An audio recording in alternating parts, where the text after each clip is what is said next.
Eu quero ler um texto com vocês em Gênesis capítulo 32, no versículo 22. Meu tema de hoje é a travessia. Eu acho que tudo que a gente conversou aqui hoje, uma das coisas que para mim são bem relevantes é a travessia. Você poder respeitar as suas mudanças, as suas jornadas, entender o seu momento. É você compreender a estação da sua vida. Eu diria que eu fiz 30 anos de ministério em dezembro, 50 anos de idade, 30 de ministério e 30 de casado, no dezembro passado. Então eu fiz uma celebração muito grande por conta da travessia que eu estava fazendo. Eu falei, meu Deus, 50, 30 anos na estrada e 30 de casado, minha mulher me aguentando, né? Então eu tinha que fazer uma festa. E ali eu pude refletir muito sobre essa questão de que na liderança você tem que entender as jornadas. Eu estava com a sensação que eu estava terminando e Deus estava dizendo, eu estou só começando, né? Então eu já estava com aquela coisa meio de ancião, né? Eu falei, poxa, 30 anos já dá para a gente começar a desacelerar. Eu entrei em 2019 com a perspectiva de que eu ia viajar uns 4 meses. Eu falei, deixa o meu Shabat chegar. Acho que é o ano que eu mais estou trabalhando, é o ano que eu achei que eu ia ficar à toa, né? Então Deus ele tem só maneiras de poder mover o nosso ministério, mover a nossa vida. Eu quero ler esse texto, mas eu quero lembrar você o que Hebreus fala. Hebreus fala que a Bíblia ela é como uma espada, é comparada a uma adaga de 2 gumes, né? Que consegue discernir a alma e espírito. Ali vem e discerne você. Durante muito tempo eu li a Escritura buscando discernir, dissecar, entender, abrir o livro e dizer o que está nele. Mas eu percebi que as mensagens que mais mudaram a vida das pessoas foram aquelas que quando eu abri o livro, na verdade o livro é que abriu a minha vida. Você tem que entender, querido, que não é você que abre o livro é que abre você. Quando você lê as Escrituras com essa perspectiva, você vai descobrir que a gente tinha aquela pretensão de poder fazer um exegese de um texto e ensinar para a igreja. Só que você começa a perceber que é a Bíblia que faz o exegese da sua vida. E quando ela tem essa capacidade com bisturi de cortar você ao meio, essa mensagem é a mensagem que fará toda a diferença na vida das pessoas. Então, quando você abrir um texto, lembre-se que você abre o livro, mas na verdade o livro é que está abrindo você. Alguém dizia que como é achar uma revelação, um entendimento nas Escrituras?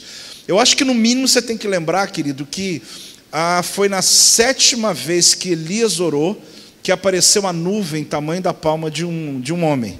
Então, irmão, quando você quiser saber sobre um texto, no mínimo leia 7 vezes.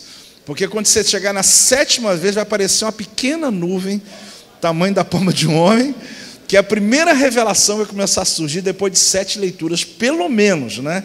Tem gente que lê o texto uma vez e já fala, Deus fala comigo, irmão, você nem começou ainda. Você nem deu ainda condições do texto abrir você. Você não percebeu o que ele tem para a sua vida. O texto que eu quero ler hoje, ele fez isso na minha vida. Apesar de ser conhecido a história de Gênesis 32, 22 a 32, diz assim: levantou-se naquela mesma noite, tomou suas 2 mulheres, suas 2 servas e 11 filhos e transpôs o val de Jaboque. Tomou-os e fê-los passar o ribeiro, fez passar tudo o que lhe pertencia, ficando ele só. E lutava com ele um homem até o romper do dia. Vendo este que não podia com ele, tocou-lhe na articulação da coxa e deslocou-se a junta da coxa de Jacó. Na luta com o homem, disse este: deixe-me ir, pois já rompeu o dia. Respondeu Jacó: não te deixarei ir se me não abençoares. Perguntou-lhe, pois, como te chamas? Ele respondeu, Jacó. Então disse, já não te chamarás Jacó, e sim Israel, pois como príncipe lutaste com Deus e com os homens, e prevaleceste. Tornou Jacó, dize, rogo-te, como te chamas? Respondeu ele, por que perguntas pelo meu nome? E o abençoou ali. Aquele lugar chamou Jacó Peniel, pois disse, vi a Deus face a face, e a minha vida foi salva. Nasceu-lhe o sol quando ele atravessava Peniel e manquejava de uma coxa, por isso os filhos de Israel não comem até hoje o nervo do quadril na articulação da coxa, porque o homem tocou no nervo ciático, na articulação da coxa de Jacó, no nervo do quadril. Amado, eu falo sobre esse texto baseado na travessia que Jacó teve que passar na sua vida. Você vai descobrir, querido, que pelo menos por 3 vezes Nesse ambiente que Jacó viveu, ele teve que fazer uma travessia na sua rota, na sua jornada, no seu caminho ministerial. A primeira travessia aconteceu que foi através de um sonho. A segunda foi uma visão aberta. E a terceira foi o toque de um anjo. A primeira vez ele sonhou com anjos. A segunda vez ele viu anjos. A terceira vez ele foi tocado pelos anjos. Talvez você veio a esse treinamento e você tem sonhado com algumas coisas. Deus, no mínimo, vai levar você a ter visão aberta daquilo que era apenas um sonho. Talvez você já chegou no nível de ter uma visão aberta, você já consegue enxergar, você faz uma tela mental na próxima década e fala, eu me encontro em tal situação, eu vejo, eu sinto, Deus vai me usar. Mas você precisa do toque, precisa da realidade, de realmente ver acontecer aquilo que só está na sua visão, nos seus sonhos. Por isso esse tema, querido, ele tem a ver com a nossa realidade.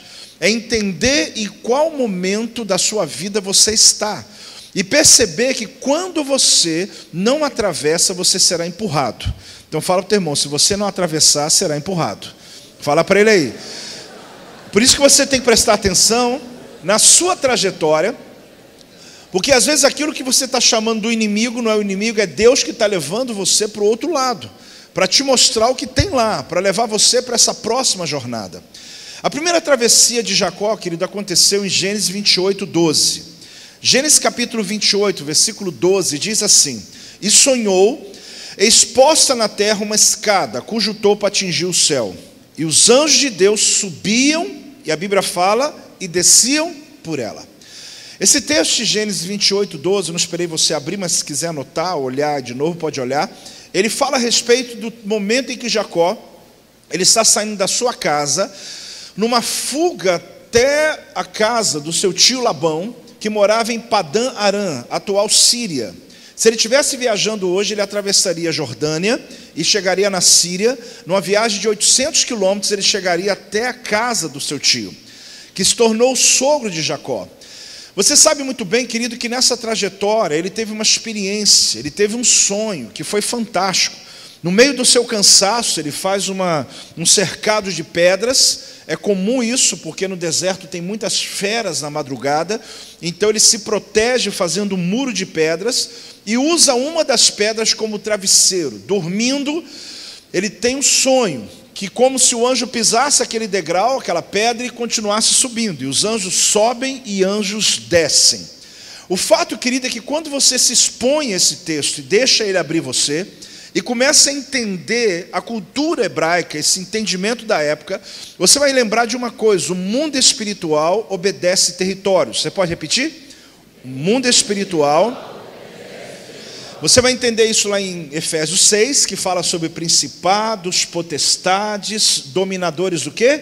Territoriais. Você vai entender em Daniel 10, quando fala que o príncipe da Pérsia, olha, o príncipe da Grécia. Por que tem essas nomenclaturas? Porque o mundo espiritual, querido, ele trabalha em territórios. Não se invade territórios no mundo espiritual. Se pede permissão para chegar em lugares. Ou você acha que quando você faz aquela viagem para o interior e você tem tanta visão, tanta criatividade, é só porque você está descansando? É porque o demônio daquela cidade não te conheceu até aquele momento ainda. Mas depois de 2 dias já te achou, já era. Porque a batalha que você tem na tua cidade é tão intensa que a tua saída de território te dá uma luz, te dá um entendimento. E você acha, meu Deus, é porque eu saí da cidade. Não é só isso, é o mundo espiritual lá, que não é a sua batalha. Quem está aí, dá amém aí para mim, dá um amém. O mundo espiritual obedece territórios. Quando, na verdade, anjos sobem, aí você diz, eu não sei, eu nunca vi isso não, mas calma e espera a mensagem inteira. Quando anjos sobem, outros anjos descem. Não são os mesmos que subiram, os mesmos que desceram. Porque Jacó estava atravessando um território, hoje a Síria, mas o território de Padã Arã. Ele estava atravessando uma fronteira. Ao atravessar uma fronteira, você está tendo uma travessia na tua vida. Toda vez que você está numa travessia na tua vida, Deus aumenta a sua autoridade no reino espiritual. Deus libera anjos específicos para o nível de batalha que você vai entrar. Você está olhando com essa cara de incrédulo, mas dá uma melhorada e fala um amém em nome de Jesus.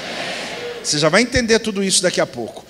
Quando Jacó, então, ele está atravessando para Padã Arã, anjos sobem, outros anjos descem. Ele entra agora numa trajetória da vida dele de sobrevivência. Mas a bênção de Deus estava sobre ele. Por quê? Toda vez que Deus lhe dá uma promessa, Ele libera anjos sobre a tua vida para poder consolidar aquela promessa.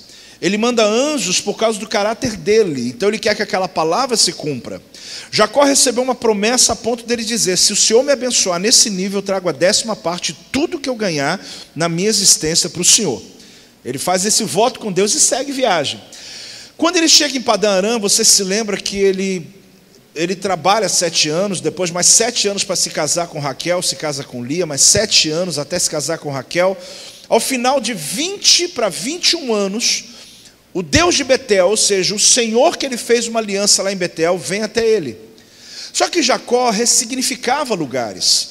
Quando ele teve aquela visão em Betel, e na verdade a cidade chamava Luz, ele deu nome na cidade de agora Betel, porque ele sempre ressignificou lugares antigos recebendo novos nomes. Aprenda isso na tua vida, que quando você ressignifica lugares e pessoas, você muda o destino daquele ambiente.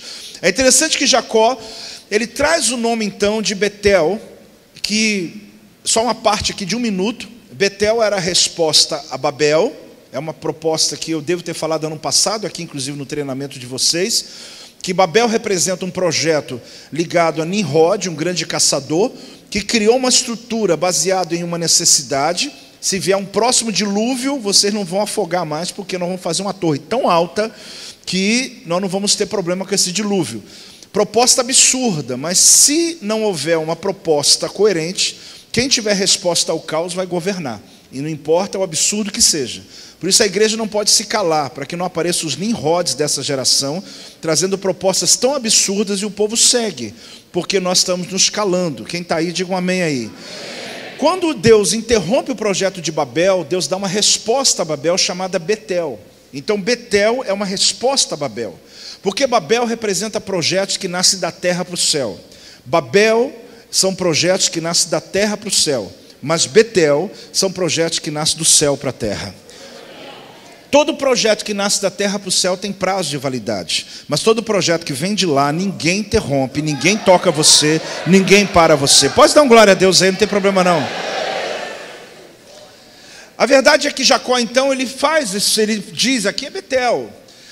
20 para 21 anos, Deus aparece e o lembra que ele havia feito um pacto, uma aliança com Deus. E era hora então de voltar para Betel. Lembre-se que ele, nesse período, ele prosperou muito. O sogro dele, que agora é patrão também, ele tenta mudar, tio, patrão, sogro, ele tenta mudar o salário, ele mudou as regras dos salários de Jacó por 10 vezes. Pasmem, 10 vezes ele mudou as regras. E todas as mudanças ocorridas, Jacó continuou prosperando.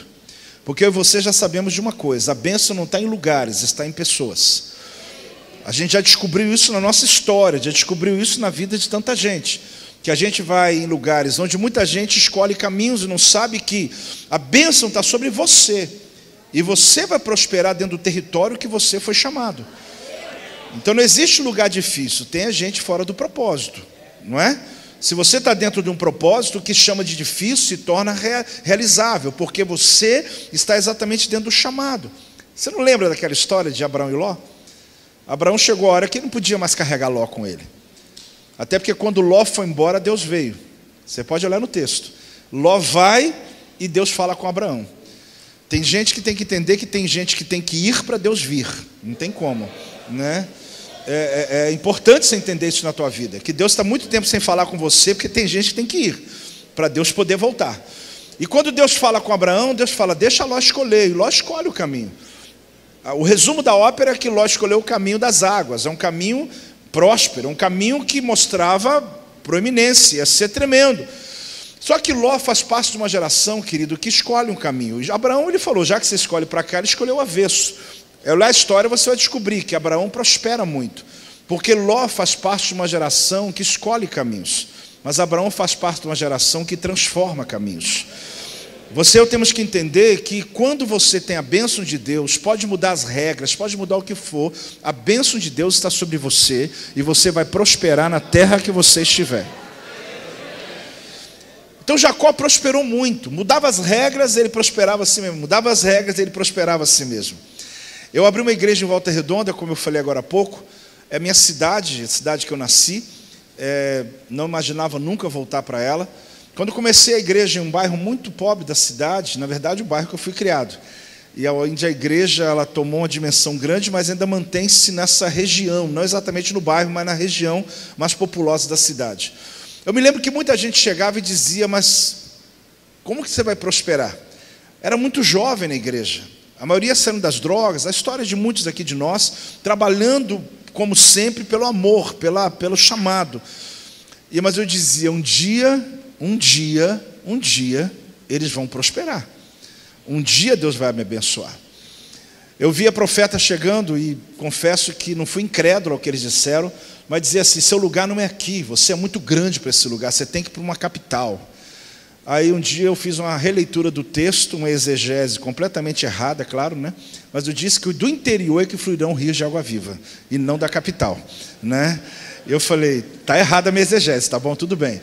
Mas eu estava querendo dizer o quê? Brincando, mas com a realidade. De que quando a bênção está sobre você, não importa o lugar que você está. A multidão, as pessoas, pastor, quem quer que seja, vai aonde você está. Porque o lugar que você está será tão abençoado, e que pessoas de outros países, enfim, foi o que aconteceu conosco. Então assim, entenda uma coisa na tua vida uma vez por todas, para de escolher caminhos, transforme aonde você estiver. E Deus vai ser com você. Jacó, quando entendeu que era para voltar, olha o que acontece. Gênesis capítulo 32, versículo 1.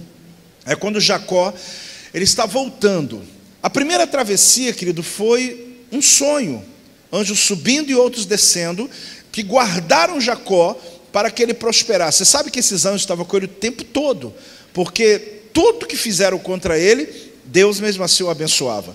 Jacó então decide voltar. Voltar significa o quê? Atravessar a fronteira de novo. Tem que voltar. Aí vem Gênesis 32, 1 e 2, diz assim, também Jacó seguiu o seu caminho, e anjos de Deus lhe saíram a encontrá-lo. Quando os viu, disse, este é o acampamento de Deus, e chamou aquele lugar de Manaim. Olha a cena comigo. Jacó, ele está agora rico, ele leva suas esposas, leva servos, leva tudo que tem, e ele está saindo de Padã Arã. Se fosse no mapa de hoje, ele vai atravessar a Jordânia, e depois da Jordânia ele vai chegar em Israel. Naquela época só tinha Padã Arã, e ele está indo agora para a Terra Santa, a Terra Prometida, que na verdade nem se existia esse espaço ainda consolidado. Quando ele está vindo de volta para Betel, diz a palavra que anjos de Deus vieram encontrá-lo. Ele viu os anjos. O fato dele ver os anjos significa que ele teve uma visão aberta. Porque não é todo mundo que vê anjo.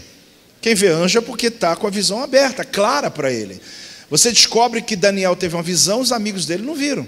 Saulo teve uma visão, quem estava do lado ficou dizendo, o que está acontecendo? Ninguém está vendo nada.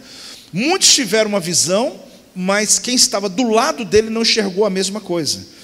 O fato é que então ele está tendo uma visão clara e aberta, ele vê um acampamento de anjos.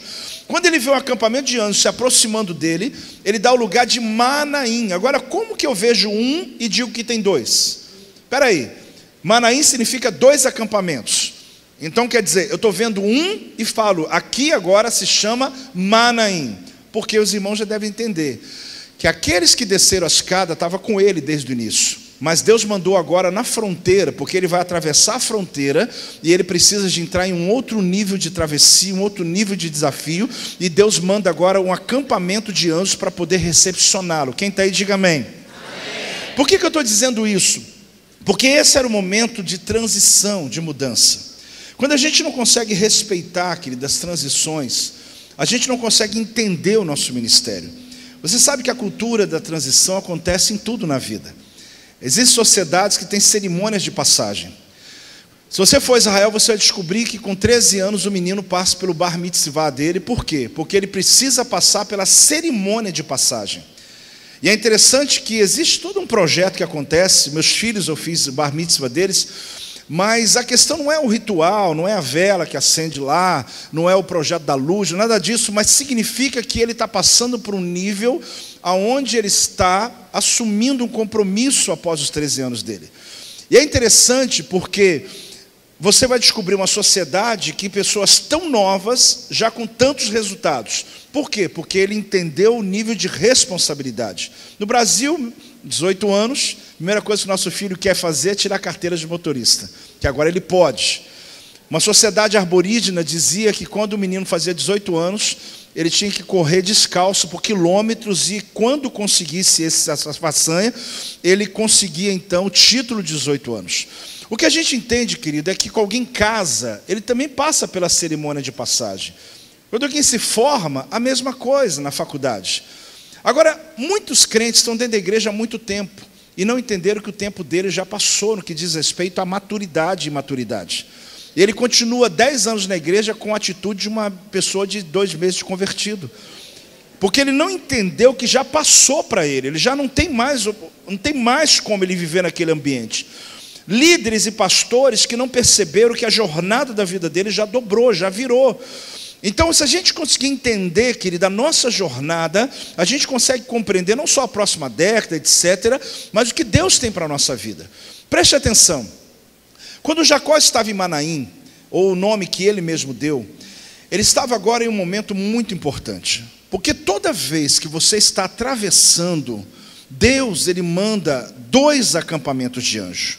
Na Bíblia vai mostrar, querido, que Deus já mandou anjos que vão à tua frente, tirando as pedras do teu caminho para que você não tropece em nenhuma delas. É o Salmo 91. É um salmo messiânico, é um salmo profético. Agora, você está descobrindo que Jacó, quando chega nesse espaço da vida dele, ele está preso. Anjos que estão atrás dele e anjos que estão à frente dele. Ele está no meio de 2 acampamentos de anjos. Por quê?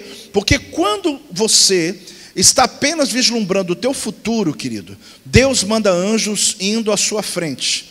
Mas quando você está numa travessia da tua vida, Deus manda Manaim. Deus manda na tua retaguarda e Deus manda anjos à tua frente para que o teu passado não possa interromper os teus propósitos. Pode dar um glória a Deus em nome de Jesus.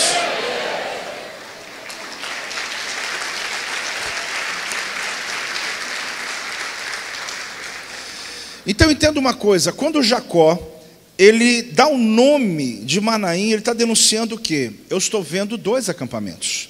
Tem 2 acampamentos. Senão ele falava que era Manaim, não Manaim. Ele mostraria que ali só tem os anjos vindo, mas ele tem a visão aberta. Agora, quando que isso acontece na história? Eu queria que você abrisse comigo o livro de Êxodo, no capítulo 14, no versículo 19. Eu quero que você entenda com muita clareza, querido, que a travessia do povo de Israel no Mar Vermelho denomina para nós exatamente esse ambiente, onde eu e você, seja no ministério, seja na família, na vida, estamos em um momento de transição. Só que nós temos medo do que tem do outro lado. Nós temos receio de se vamos conseguir atravessar. Você vai descobrir que no texto principal que eu li, Jacó estava só. Quando achar o texto, olhe para mim, de Êxodo 14, olhe para mim. Jacó estava só. Por quê? Porque toda vez que você está tomando essa decisão importante na tua vida, não espere uma multidão com você. É você que decide. É o teu momento com Deus.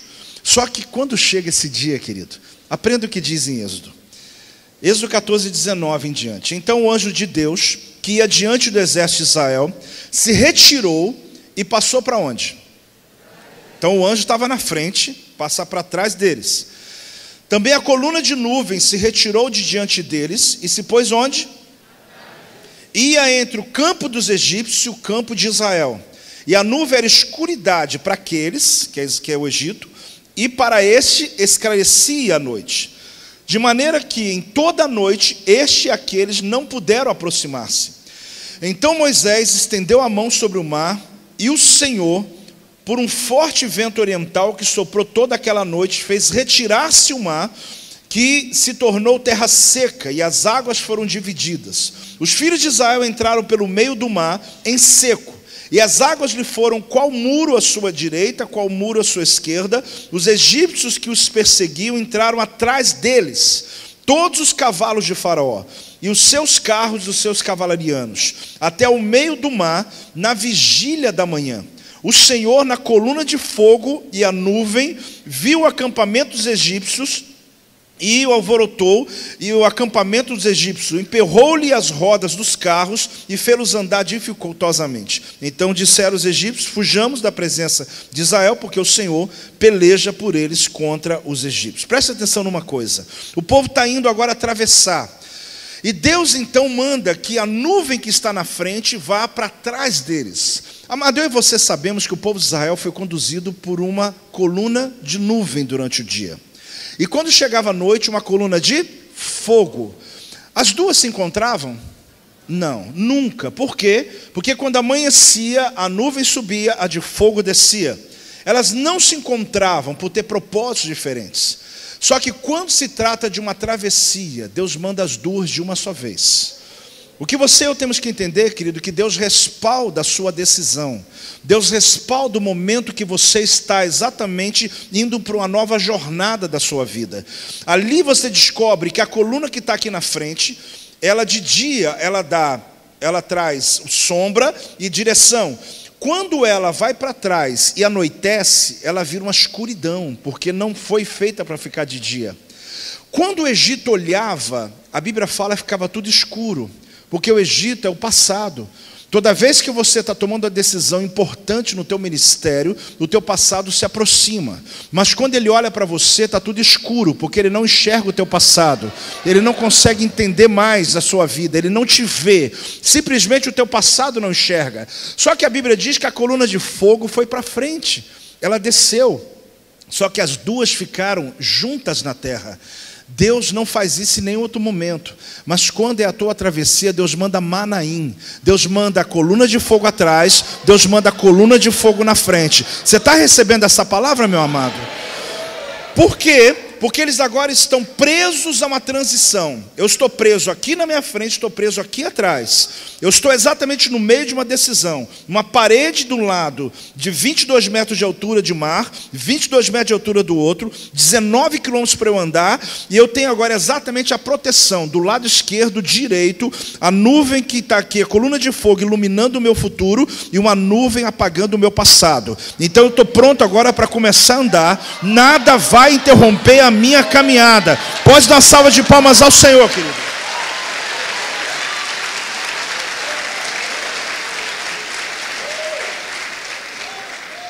Deus, quando pega esse paredão, pega a coluna de fogo, pega a coluna de nuvem, colocou tudo dentro da gente, é o Espírito Santo.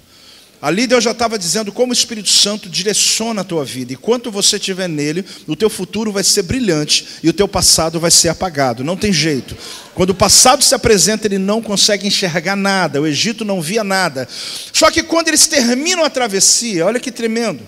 Por que Deus mandou Manaim, 2 colunas? Por que Deus mandou para Jacó 2 acampamentos? Porque se trata de uma transição. Se trata de uma travessia. Esse é o momento que Deus está contigo, na sua retaguarda e à sua frente. Só que quando eles terminaram de atravessar o Mar Vermelho, querido, Deus fechou o mar. E é lógico que você vai dizer glória a Deus, porque ninguém do Egito mais pode chegar até onde eles estão. Irmãos, eu não quero dizer que não seja isso. Mas não pense que Deus fechou o mar porque o Egito não podia atravessar só. Deus fechou o mar para que o povo não pudesse voltar mais. O que eu e você temos que entender é que o grande projeto de Deus de fechar as portas que estão atrás de você é para que você não queira mais voltar de onde você saiu.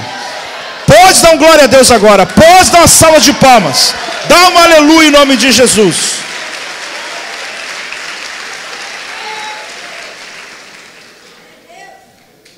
Ah, mas Deus fechou o mar, glória a Deus, o Egito não pode vir mais. Ok. Mas o problema, querido, não é o Egito se aproximar de você. O problema é você querer voltar. Então para de fazer campanha, fazer oração para Deus abrir essa porta que Ele mesmo fechou.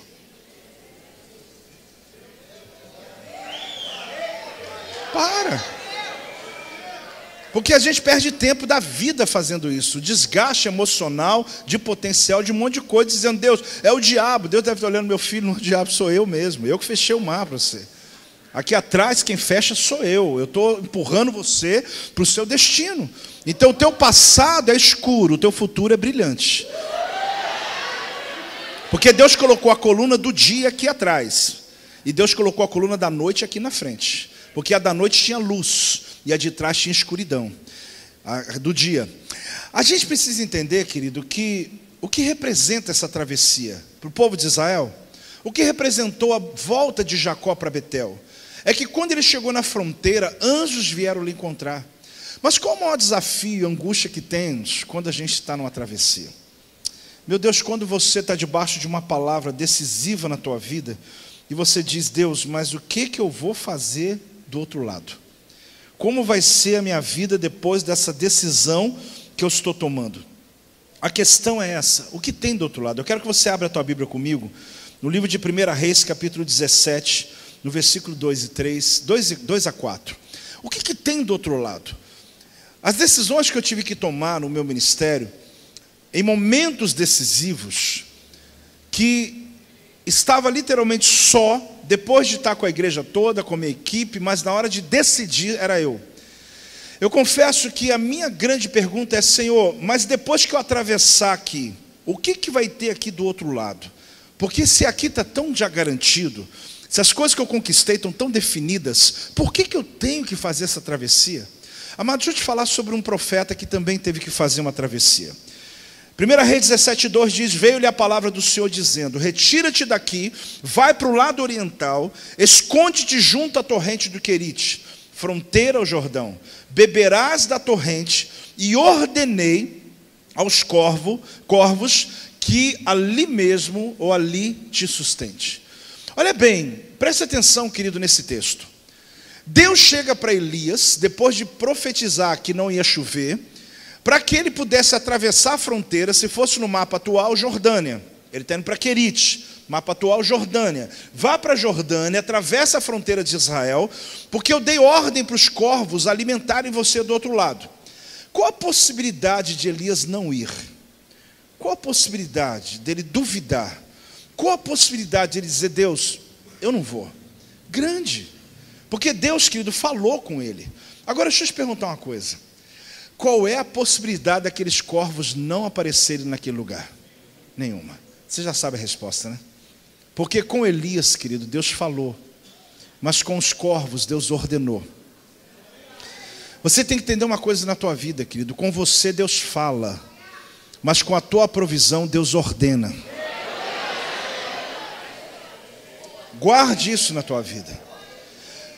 Toda vez que Deus te der uma palavra, Deus não vai trazer ordem para você. Eu vou ordenar você, para você ano que vem ir para tal cidade. Não, Deus vai falar com você. Porque é assim que Deus decidiu nos tratar, nos dando o poder da decisão. A grande questão, querida, é que Elias podia não chegar lá no Querite, lá no ribeiro. Mas os corvos chegariam com a carninha no bico, olharia para um lado, tem profeta, não tem profeta, come, ou então joga fora na água. Por quê? Porque eles já estavam debaixo de uma ordem, eles chegariam lá de qualquer jeito. Toda vez que você tiver uma palavra de Deus, aprenda uma coisa, querido. Você toma decisões todo instante, todo dia. De vir para cá, você tomou a decisão. Você quis vir, você decidiu, mas a provisão já está debaixo de uma ordem. Toda vez que você atravessa um projeto, um sonho, a gente estava falando aqui agora há pouco sobre sonhos, e aquilo que queremos alcançar, o pastor Marcelo estava falando sobre isso. O que acontece, querido? Deus já colocou a visão em você. Você sabe que tem visão, tem provisão, isso a gente já sabe. Mas se Deus falou com você, Ele já deu ordem para a provisão. Nunca diga assim, mas Deus não cuidou de mim. Não, você que não foi no encontro. É diferente. Mas se eu tivesse entrado naquele projeto, Deus ia me sustentar? Se eu tivesse começado aquela obra, Deus ia me garantir? Você vai ficar com essa pergunta o resto da vida, se você não logo tomar uma decisão de ir ao encontro da tua provisão. Mas é uma coincidência. Então lê comigo 17, 8 e 9. Vê lá, está claro. Então veio a palavra do Senhor, dizendo, eu estou em 1 Reis 17, 8 e 9. Dispõe-te e vai para onde? Sarepta. E pertence a quem? A Sidom. Demora-te ali, onde o quê? Ordenei. Irmãos, tem coincidência nisso? Há uma mulher viúva para te dar comida. Irmãos, se Elias podia não ir? Claro, Deus falou. Quanta coisa que Deus já falou com a gente, nós não fomos. Agora a viúva, por um acaso, poderia não ir no encontro? Lógico que ela iria, porque ela estava debaixo de ordem. Deus já deu ordem aos anjos a teu respeito, querido. Eles estão debaixo de ordem. Você tem o poder da decisão, mas a tua provisão não tem. A tua provisão tem uma ordem divina para encontrar com você, quando você encontra o caminho que Deus tem para a tua vida. Tem alguém recebendo essa palavra? Dá um glória a Deus aí, meu amado. Aleluia.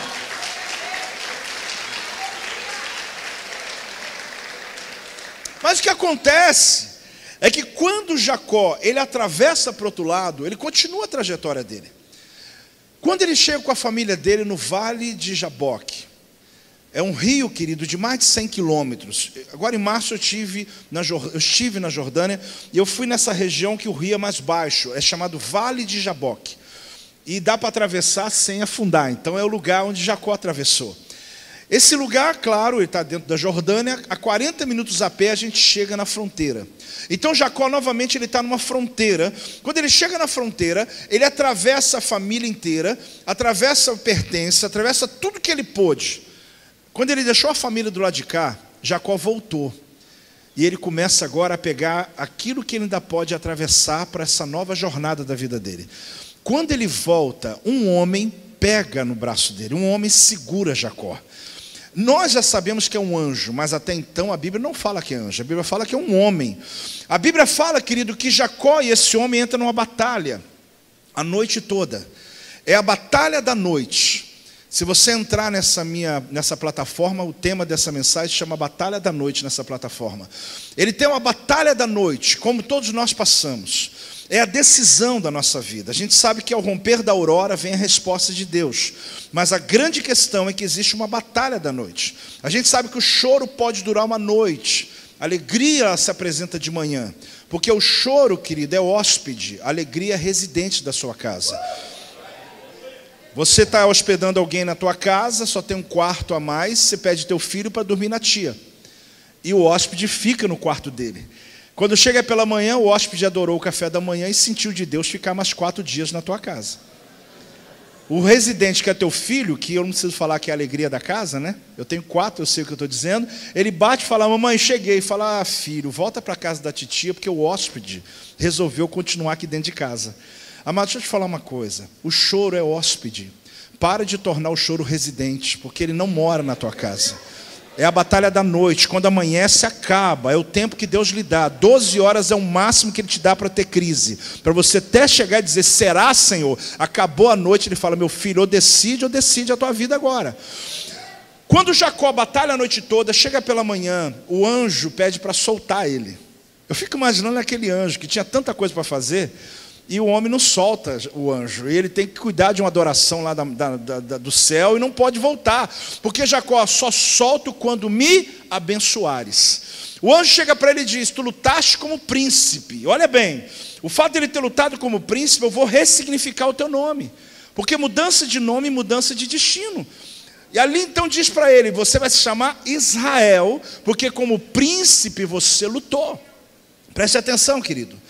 Quando o anjo chega para ele e o chama de Israel, o anjo poderia ter aproveitado que ele veio do céu com a palavra de transformação, e ele mesmo ia dizer para o Vale de Jaboque, dizer, e esse rio vai se chamar Peniel. Irmãos, o anjo mudou só o nome de Jacó para Israel, e não mexeu em mais nada. Depois, quando Jacó, agora Israel, olhou para Peniel, olhou para Jaboque e disse, e esse rio vai se chamar Peniel, porque Deus mudou o nome de Jacó, mas foi Jacó que mudou o nome do rio. Porque Deus mudou, foi você, mas você que muda o seu ambiente. Entenda uma coisa que eu vou lhe falar, querido. Deus já fez o maior milagre mudando Jacó para Israel. Deus poderia ter mudado logo para Peniel também, mas Deus não precisa intervir na natureza fora. Deus, quando interferiu na sua natureza interna, Ele não precisa mais interferir na tua natureza externa. Porque uma vez que tudo que vai mudar em você, porque nada muda fora de você, sem primeiro mudar dentro de você. Quando Deus faz algo dentro da sua vida, toda a natureza ao teu redor começa a resolver, começa a transformar, ambientes mudam, bairros, cidades, ruas, países mudam por causa da influência do que aconteceu dentro de você. Você está entendendo isso ou não, meu amado? Por que Deus não aproveitou e já mudou o nome do rio para Peniel? Porque isso não é missão de Deus. Deus pode? Claro que Ele pode. Mas Deus não precisa. Porque quando Ele faz a obra na tua vida, todo o resto vai acontecer. Deixa eu te dar um exemplo mais claro. Você sabe que quando Moisés levantou o cajado de frente com o Mar Vermelho abriu. Sim ou não? Eu quero te fazer uma pergunta. A natureza recebeu uma intervenção divina. o mar abriu um paredão de 22 metros, o vento tocou as águas, a terra, e a natureza foi inflada, foi tocada pelo toque divino. Agora, o povo que atravessou o Mar Vermelho, teve alguma intervenção na vida deles? Nenhuma. O povo mudou alguma coisa? Em nada. Por quê? Porque o que mudou foi fora, dentro continuou do mesmo jeito. O povo atravessou o mar, e lá do outro lado queria acampar no lugar do milagre. Só que milagre não é o fim, milagre é o começo. E eles queriam ficar acampados aqui. Tem gente que faz campanha a vida inteira pela restauração da família. Deus restaurou a família, ele para de vir na igreja. Peraí, agora é que começa a tua história. Olha bem, o mesmo aconteceu quando Josué. Olha bem, Josué com a Arca da Aliança abriu o Rio Jordão na época da cheia. Sim ou não? Sim. O povo recebeu alguma intervenção divina? Não. Eles só viram o milagre, mas eles não sofreram o milagre, eles não viveram o milagre dentro deles. Atravessou, continuou murmurando, continuou reclamando, continuou incrédulo, do mesmo jeito. Você sabe que Elias também abriu o Rio Jordão. Eliseu pega o manto de Elias e toca no Jordão e abre. Olha quanta natureza recebendo influência divina. Anos depois, Jesus está na Galileia. A 5 quilômetros de distância estão seus discípulos no meio de uma tempestade no mar da Galileia. Jesus é maior do que Moisés? Sim ou não? Sim. Ele é maior do que Josué? Elias, Eliseu? Os 4 juntos. Por que Jesus, que é maior do que eles, olhou para o mar da Galileia, vendo os seus discípulos a 5 quilômetros, ele não poderia ter aberto o mar da Galileia? Ia ser algo fantástico, irmãos. E ele andando 5 quilômetros, ao invés de andar em cima da água, andasse na terra. E lá os seus discípulos viriam de mão dada com ele, andando no meio daquele mar aberto. Você dizer, que show, que tremendo, olha que fantástico. Sabe por que Jesus não abriu o mar da Galileia? É porque ele é maior do que eles. Ele não abriu o mar, ele andou sobre o mar. Preste atenção. Porque Jesus não queria intervir na natureza externa, ele queria intervir na natureza interna. O mar continua do mesmo jeito, a tempestade do mesmo jeito, mas eu não. Pedro andou sobre as águas, porque a intervenção não foi na água, foi nele. A gente está esperando ainda, querido, alguma coisa acontecer na natureza fora da gente, para a gente poder tomar decisões e atravessar. Se o dinheiro aparecer na conta, se eu receber uma palavra de alguém, se eu for promovido, se acontecer uma coisa no Brasil. Irmão, não espere coisas externas acontecerem para a tua vida mudar, porque não vai mudar. A mudança já aconteceu dentro de você. Aprenda uma coisa na tua vida. Deus não precisou abrir o mar da Galileia. Jesus não fez isso. Por quê? Porque com o poder de Deus dentro de você, mesmo que o mar não abra, você anda sobre ele. Não precisa mais. No Antigo Testamento a muralha caiu. E eu gosto dessa palavra, porque eu digo que aquilo que hoje é a tua muralha, amanhã vai ser seu tapete. Glória a Deus. Aquilo que hoje é a muralha da tua vida vai ser o lugar da tua honra, é o teu tapete. Mas preste atenção, querido. Quando a muralha caiu, a muralha de Jericó, o povo atravessou. Se a muralha não cair, você pula. Sabe por quê? Porque Deus te deu poder para saltar muralhas. Você agora não precisa que ela caia. Entenda uma coisa na tua vida. O maior milagre foi mudar o nome de Jacó. Jacó mudou o nome de Jaboque. O maior milagre aconteceu na tua vida. Você não precisa acontecer nada externo para você continuar andando. Se o mar não abre, tu continua andando. Se a muralha não cai, você pula. Você não vai parar. Porque a unção agora, o poder agora, não está na natureza externa. Está na natureza interna. É agora dentro de você que alguma coisa aconteceu. Tem alguém entendendo essa mensagem, meu amado? Tem alguém recebendo essa palavra? Você pode dar um glória a Deus em nome de Jesus? Eu amo os milagres. Eu amo os milagres e amo o sobrenatural. Mas vou dizer uma coisa para você. Eu já estou caminhando ao final, mas eu preciso falar isso para você. Ah, faz isso mesmo, para poder me animar, né? Deixa eu falar uma coisa para você. Eu vi uma mensagem do Benny Hinn. Uma vez eu fui ministrar num evento em Brasília, na igreja de um amigo chamado Fad. Eu fui lá, apenas com uma alegria tremenda de estar perto do Benny Hinn, mas ele me abençoou, me honrou de ministrar nesse dia. E o Benny Hinn subiu ao altar e começou a ministrar uma palavra sobre o Cristo interno e Cristo externo. E ali ele fala sobre algo. Se os 12 de Jesus que viram tantos milagres, de fato, fosse o mais importante, aquilo que eu vejo, sustentar a minha fé, eles não teriam negado Jesus e corrido quando Jesus morreu na cruz do Calvário. Tem gente que diz assim: se eu visse Lázaro ressuscitando, eu ia ser um dizimista fiel até o resto da minha vida. Se eu visse aquele cego de Jericó vendo, ele estivesse na minha frente eu vendo, eu ia abrir 10 células por semana nessa igreja. Irmão, abre nada, dá nada. Porque na verdade, querido, eu amo os milagres, mas o que acontece fora de você não muda nada dentro de você. Então preste atenção, Jacó teve um sonho. A segunda vez, visão aberta. A terceira vez foi o toque do anjo. Eu não sei em qual estágio você está no teu ministério, mas eu sei que hoje Deus me trouxe aqui para levar você para um outro nível, para levar você para uma outra dimensão, para empurrar você, se for necessário, para o outro lado, porque Deus está mandando um Manaim para esse lugar, para que você atravesse e viva o melhor tempo que Deus tem para a tua vida. Se você recebe essa palavra, se ponha de pé.